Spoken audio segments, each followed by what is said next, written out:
Hi guys, இன்றைக்கி நம்ம channel என்ன வீடியோ பார்க்க போகிறீங்க அப்படின்னா 10th மேக்ஸ் பப்ளிக் எக்ஸாமுக்கான ரிவிஷன் தான் நம்ம பார்த்துட்ருக்கோம். ஸோ 202 மார்க்ஸில் நம்ம இன்றைக்கி பார்க்க போகிறது 4th 2 மார்க்ஸ் தான் பார்க்க போகிறோம். கொஸ்டின் பாருங்கள். Which term of an AP 16, 11, 6, 1 etc. is -54. Question பார்த்தீங்கன்னா ஒரு ஏபி சீக்வன்ஸ் கொடுத்துட்டாங்க. தட் இஸ் 16, 11, 6, 1 அப்படிக்கிட்டே இருக்க அந்த சீக்வன்ஸ். இந்த ஏபி சீக்வன்ஸில் எத்தனாவது நம்பர் இந்த -54? ஸோ இந்த சீக்வன்ஸ் போய்கிட்டே இருக்குது. ஏதோ ஸ்டேஜில் -54 கிடைக்குது. அந்த பொசிஷன் என்ன? அது 5th நம்பரா, 6th நம்பரா, இல்லை 10th நம்பரா அப்படிங்கிறத நம்ம கண்டுபிடிக்கணும். விச் டேர்ம், அது எத்தனாவது number? So you have to find n. என்னோட பொசிஷன் என்ன? அது 10th பிளேஸ் நம்பரா இல்லை 20th பிளேஸ் நம்பரான்னு நீங்கள் ஃபைண்ட் அவுட் பண்ணணும். ரைட்டுங்களா? ஸோ இந்த சீக்வன்ஸ் உங்களுக்கு கொடுத்துட்டாங்க. இது ஏபி சீக்வன்ஸ்னே அவங்களே சொல்லிட்டாங்க. ஸோ இங்கே ஏ என்னன்னு பார்த்தீங்கன்னா ஏங்கிறது ஃபஸ்ட் நம்பர், இங்கே ஃபஸ்ட் நம்பர்னு பார்த்தீங்கன்னா 16.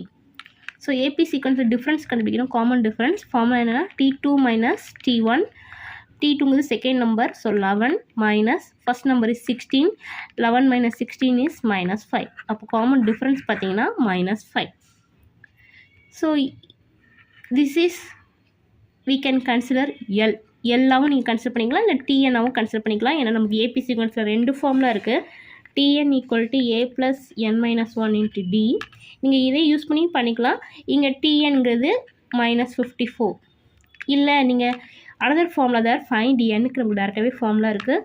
n equal to L - A/D + 1.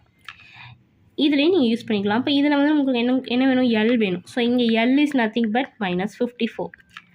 So ரெண்டுமே நமக்கு சேம் தான். நீங்கள் டிஎன் ஃபார்முலா யூஸ் பண்ணாலும் ஓகே தான், என் ஃபார்முலா யூஸ் பண்ணாலும் ஓகே தான். ஸோ நம்ம இங்கே என் ஃபார்முலாவே நான் டேரெக்டாக யூஸ் பண்ணுறேன். Here L is -54. அப்போ ஏதோ ஒரு ஸ்டேஜில் -54 வருது.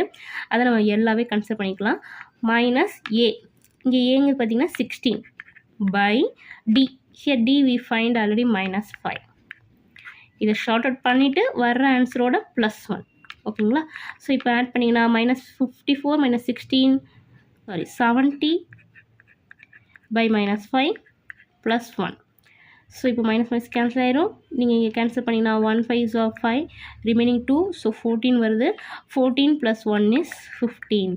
So here n is 15. அப்போ இது எத்தனாவது நம்பர் பொசிஷன் பார்த்தீங்கன்னா 15th பொசிஷனில் தான் இந்த -54 வரும். நீங்கள் வேணால் செக் பண்ணி பாருங்கள். ஃபஸ்ட் நம்பர் 16, அடுத்து 5 டிகிரீஸ் பண்ணிங்கன்னா 11, 5 டிகிரீஸ் பண்ணிங்கன்னா 6, 5 டிகிரீஸ் பண்ணிங்கன்னா 1. இப்படியே போயிட்டே போனீங்கன்னா 15th பொசிஷனில் உங்களுக்கு என்ன வரும்னா -54 வரும். ஸோ இது ஏபி சீக்வன்ஸ். ஏ கிவன், டி நம்ம கண்டுபிடிச்சிருக்கோம். இந்த -54 எல்லுன்னு நீங்கள் அசியூம் பண்ணிவிட்டு we can use this formula and we can find n. Therefore, the sum answer is n equal to 15. Thanks for watching.